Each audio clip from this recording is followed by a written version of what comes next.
안녕하세요. 다이어그램 레벨 X 강의를 맡게 된 스텔라입니다. 우리 친구들이 오늘은 키와 모디라는 파트로 먼저 강의를 시작할 건데요.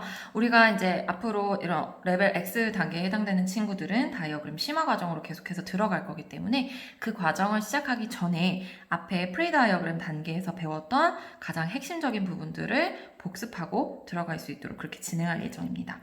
자, 오늘의 강의는 키 모디를 중점적으로 다룰 거고요. 키 모디를 다루기 전 우리가 단어를 분류하는 방식에 대해서 잠깐 선생님이 한 2분 정도 언급을 하고 정리를 하고 넘어가도록 할게요. 물론 이제 레벨 X에 해당되는 친구들은 다이어그램을 여러 번 들은 친구들도 있을 거고 품사라든지 단어의 분류 방식에 대해서 알고 있는 친구들도 있을 텐데 한번 정리한다라는 마음으로 봐주면 될 것 같아요. 자, 수업 시작 전 교재는 당연히 있을 테고 더 중요한 것, 3가지 색상의 볼펜이나 형광펜 또는 색연필을 옆에 같이 준비해 주셔야 될 것 같아요. 우리 다이어그램의 특징은 여러 색깔 그리고 도표를 통해서 구조를 이해하는 과정이기 때문에 3가지를 반드시 준비해 주셔야 되고요. 하나 더. 다이어그램 수업을 하는 동안 여러분이 듣고 그냥 바로 따라 그리는 게 중요한 게 아니라 듣고 머리로 이해하고 그리고 나서 복습을 하는 과정에서 다이어그램을 그려보는 게 중요합니다. 그래서 지금은 선생님 강의를 귀로 듣고 이해하고 말로 내뱉는 과정이 가장 중요하고요. 지금 여러분의 손은 어떻게? 예쁘게 책상 아래로 내려가 있어야 된다는 거. 자, 그럼 이제 시작을 해보도록 할게요. 단어를 나누는 방법에 대해서 다시 한번 정리를 좀 하고 가겠습니다. 모든 언어는 다 그렇듯 영어에도 단어라는 게 존재를 해요. 그런데 이상하게 수업 시간에 어떤 때는 선생님이 명사라고 했다가 똑같은 단어인데 명사라고 했다가 또 어떤 경우에는 이걸 주어라고 불러요.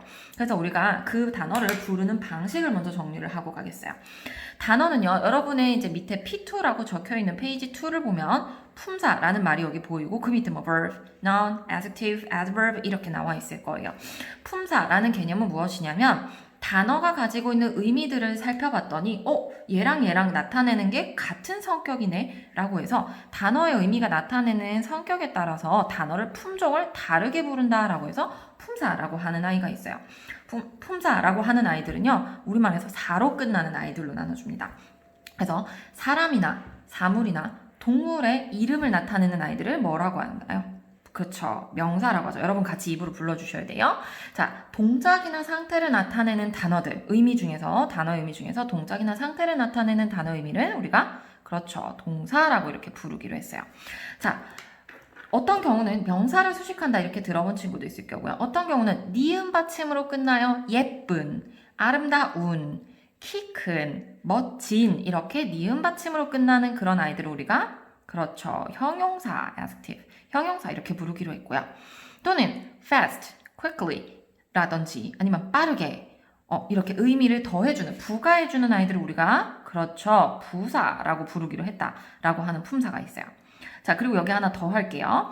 시간이나 장소를 나타내는 것. In the east, in the library, in the morning, at 9 이렇게 장소 시간을 주로 나타내는 아이들을 그렇죠. 전치사라고 부르는데 우리가 이제 전치사만 딸랑 오는 게 아니라 전치사는 항상 자기들 명사가 오니까 이걸 전치사구 이렇게 부를 거예요.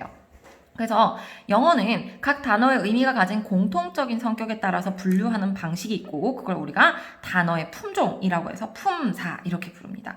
그런데 이상하게 선생님이 어떤 경우에 그 명사를 주어라고도 했다가 목적어라고도 했다가 이렇게 다르게 부른단 말이죠. 그 이유는 뭐냐면 단어는 단어만 딸랑 쓰는 게 아니라 단어가 모여서 문장을 만들죠. 그래서 그 단어들이 문장에 오는 위치, 오는 자리에 따라서 그 단어가, 품사가 하는 역할이 달라지기 때문에 이제 부르는 이름이 달라지는 거예요. 동사는 문장 내에서 똑같이 동작이나 상태를 나타내기 때문에 동사라고 부르지만 이 명사가 동사 앞에 오게 되면은 우리가 그걸 그때부터 그렇죠. 아는 친구들은 말해줘야죠. 주어라고 부르고 이 동사가 아니라 명사가 동사 뒤에 오면은 어떤 경우는 목적어도 되고요. 이 동사가 자동사면 우리 X레벨 친구들 많이 배웠죠? 바로 보어, C, complement, 비타민 C라고 하는 보어라고 하는 역할도 하게 됩니다. 그래서 영어에서 명사, 동사, 형용사, 부사, 전치사 이렇게 부르는 명칭들을 우리가 품사라고 하고요. 이 아이들이 문장 내에 어떤 자리에 위치했느냐에 따라 주어, 동사, 목적어 또는 주어, 동사, 보어 이렇게 부르는 걸 우리가 역할에 따라 다르게 부르는 명칭이다 라고 합니다. 그리고 이렇게 분류된 방식이 선생님이 이렇게 빨간색으로 썼죠? 이것이 바로 우리가 오늘 배우게 될 키라는 아이들로 이어지게 되고요. 키라고 하는 아이들로 이어지게 되고요. 저 파란색으로 쓴 형용사, 부사, 전치사, 구라고 하는 아이들 우리가 이제 무엇이라고? 바로 그렇죠. 아는 친구들은 알죠? 수식의 기능을 가졌다라고 해서 바로 모디라고 부르는 아이들입니다.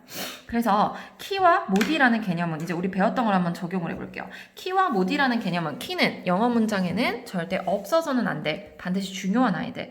모디는 있어도 되고 없어도 되는 양념어 같은 아이들이죠. 누군가를 수식해주고 누군가에게 의미를 부가해주고 어디 장소에 있는지 어느 시간에 있는지를 나타내주는 아이들이기 때문에 이 아이들을 양념어 즉 수식의 기능을 가졌다라고 해서 모디라고 이렇게 부르게 됩니다.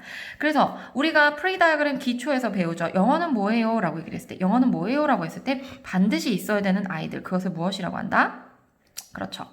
우리 영어는 주어와 동사 또는 주어와 동사 목적어 또는 주어 동사 보어로 이루어져 있어요. 이렇게 얘기를 합니다. 이게 바로 영어가 되는 거죠. 또 어떤 경우에는요. 영어는요. 주어와 뭐만 있어도 돼요? 그렇죠. 동사만 있어도 돼요. 주어와 동사만 있어도 돼요. 또 영어는 어떤 경우에는요. 무엇만 있어도 돼요? 동사만 있어도 돼요. 자, 그래서 우리가 배우죠. 영어는 다른 건 몰라도 무엇이? 바로 동사가 가장 중점적으로 있어줘야 된다. 동사가 가장 중점적으로 있어줘야 된다. 그래서 첫 번째, 동사가 키 이렇게 얘기를 하죠. 자, 그리고 이것을 우리가 품사에 따라 다르게 이제 또 표현을 해보는 거예요. 무슨 얘기냐? 우리 아까 동사를 기준으로 동사 앞에 오는 주어는 무엇? 바로 그쵸. 명사가 동사 앞에 왔을 때 주어가 된다 그랬죠?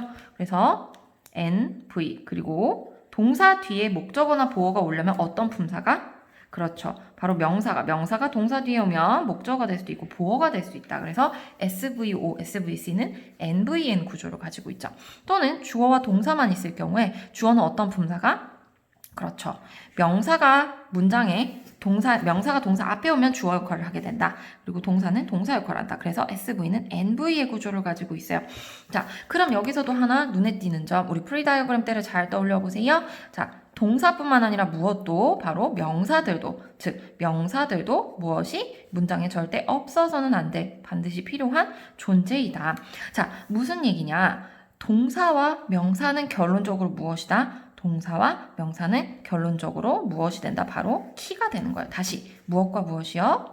동사와 명사는 문장에 절대 없어서는 안 돼. 키가 된다. 그래서 우리가 SVO, SVC를 키라고 부르는 이유는 SOC는 명사가 하는 역할이기 때문에 결론적으로 동사와 명사가 키라는 건 SVOC가 키가 된다라는 말과 같은 거죠. 그죠?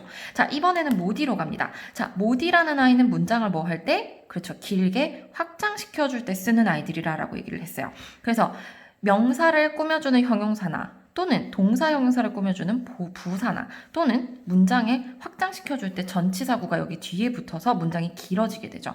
그래서 우리가 모디에 해당되는 형용사 또는 부사 또는 전치사 구라고 하는 아이들은 전부 문장의 키에 해당이 되는 동사나 명사를 수식해주는 바로 양념어의 기능을 하면서 문장을 어떻게 길게 확장시켜주는 역할을 한다라는 거죠.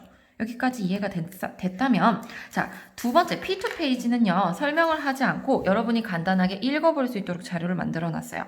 그래서 혹시 명사나 동사의 기본적인 개념이나 형용사, 부사 또는 preposition이라고 하는 전치사 또는 conjunction이라고 하는 접속사가 있죠. 이 아이들에 대한 개념이 살짝 이해가 되지 않는다면 한번 읽어볼 수 있는 자료이기 때문에 여러분이 복습할 때, 복습 시청할 때 반드시 한번 읽어보고 넘어가면 좋을 것 같아요.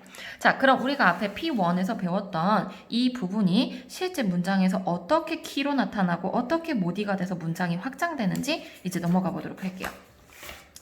자, P3로 가면은 짜잔 NVN, PN 이렇게 반복이 돼서 나타나고 있죠. 그래서 실제 우리가 영어 문장을 어떻게 길게 쓸 수 있는지 한번 보도록 할게요. 자, 우리가 이렇게 NVN, PN 구조로 되어 있는 것을 다 합쳐서 무엇이라고 부르냐면 바로 sentence라고 부르죠. 그렇죠. 이렇게 되어 있는 게 sentence예요, 바로. 그러면 실제 영어 문장에서 어떻게 sentence가 되나 한번 불러봅니다. 자, 선생님이 한글로 말하면 여러분 영어 단어로 같이 말해주는 거예요. 자, 해볼게요. 먼저 우리는 여러분 같이 소리내서 말해줘야 돼요. 우리는 그렇죠. we 봅니다. 본다. 그렇죠. watch TV를 본다. TV 거실 안에서 그쵸? in the living room 이렇게 되죠. 자, MVN, PN 구조를 그대로 잘 따라가고 있어요. 자, 또 다른 예문 한번 해볼까요? 나는 봤다 책을. 자, 이번에는 나는 봤다 책을 자, watch가 아니에요. 나는 봤다. 시제가 살짝 다르죠? C라는 단어를 이용해서 볼게요. 나는 봤다. 그 책을 그쵸? the book. 그 테이블 위에서 봤어. 그쵸? on the table. 자, 좋아요. 자, 세 번째 문장 가볼까요? 또 MVN, PN 구조로 가볼게요. 자, 그들은 만났다. they, 그렇죠. 만났다. 그렇죠. met. 그 소년을, 그렇죠. 소리내서 같이 말해줘야 돼요. 소리내서 반드시 말해주세요. The boy, 좋아요. 파티에서, 이때 at을 써요. at the party. 오케이, 좋아요. 자, 또 다른 예문. 나의 친구들이에요. 나의 친구들. 그렇죠. My friends. 공부합니다. 영어를 공부합니다. 그렇죠. study. 영어를. 그렇죠. English. 어디에서 공부하냐면 도서관 안에서. 그렇죠. in the library. 오케이. 자, 또 다른 예문 하나 더 가볼게요. 나의 남동생들은. 그렇죠. My brother. 좋아요. 합니다. 컴퓨터 게임을 합니다라고 할 때 그렇죠. play라는 동사를 써요. play. 컴퓨터 게임들을 동생들이 여러 명이니까 컴퓨터 게임들을 computer games. 좋아요. 자, 방과 후에 학교 끝나고란 얘기죠. 방과 후에 그렇죠. after school. 자, 요렇게 보세요. NVN, PN 구조. 그죠? 주어, 동사, 목적어, 전치사구. 주어, 동사, 목적어, 전치사구. NVN, PN 구조를 그대로 따라가고 있는 구조예요. 자, 그래서 우리 여기서 이제 요거를 마치 도표 그 공식처럼 문장의 구조를 한번 정리를 해볼 거예요. 여러분 손 움직이지 말고 말로 내뱉어 주는 거예요. 자, NVN, PN 구조. 동사를 기준으로 동사 앞에 나오는 명사는 어떤 역할을 한다? 그렇죠. 주어의 역할을 해요. 소리내서 크게 말해줘야 돼요. 말을 해야 자기 거가 돼요. 자, 동사를 기준으로 동사의 뒤에 나오는 명사는 두 가지 역할을 할 수 있다라고 얘기를 했었어요. 그죠? 자, 그래서 머릿속에 머리 깊이 잠재되어 있는 우리 지식을 한번 꺼내볼까요? 동사는 크게 선생님이 자동사라고 하는 게 있었고 타동사라는 게 있다라고 얘기를 했어.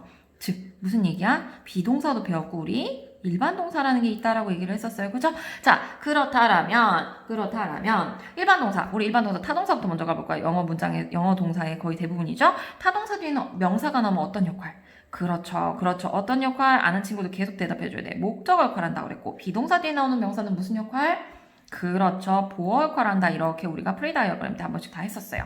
자, 보어 역할을 한다. 그리고 이 아이들, 즉 NVN 구조에 해당이 되는 주어, 동사, 목적어 또는 주어, 동사, 보어를 합쳐서 문장에 절대 없으면 안 되는 아이들. 누구? 그렇죠. 바로 무슨 역할? 절대 없으면 안 되는 핵심 역할. 바로 키라고. 키의 역할을 하죠.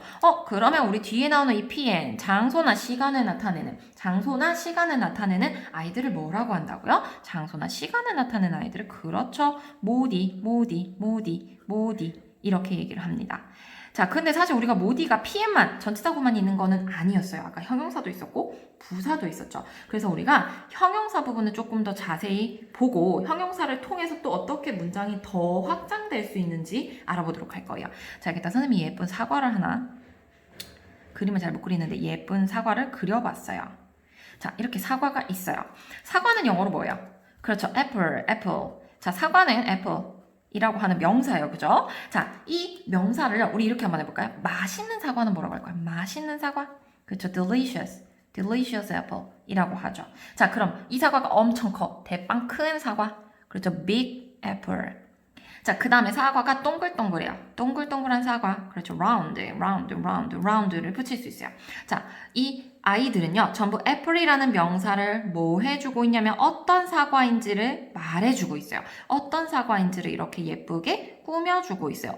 꾸며줘요. 수식해줘요. 우리 이런 걸 바로 모디라고 한다고 그랬죠. 이렇게 명사를 수식해줄 수 있는 모디는 누구였냐면 바로 아까 우리 배웠던 5가지 품사 중에 바로 adjective, 형용사라고 하는 아이가 바로 명사를 뭐 해주는? 그렇죠. 수식해주는 기능을 가지고 있어요. 그럼 이 형용사가 나타나면 이 형용사가 문장에 들어가면 문장이 더욱더 그렇죠. 길어질 수 있겠죠. 그래서 이 형용사는요. 주어 역할을 하는 명사 앞에도 나타날 수 있고요. 또 어디? 그렇죠. 목적어 역할을 하는 명사 앞에도 나타나고 보어 역할을 하는 명사 앞에도 나타날 수 있고 하나 더 있죠. 그렇죠. 전치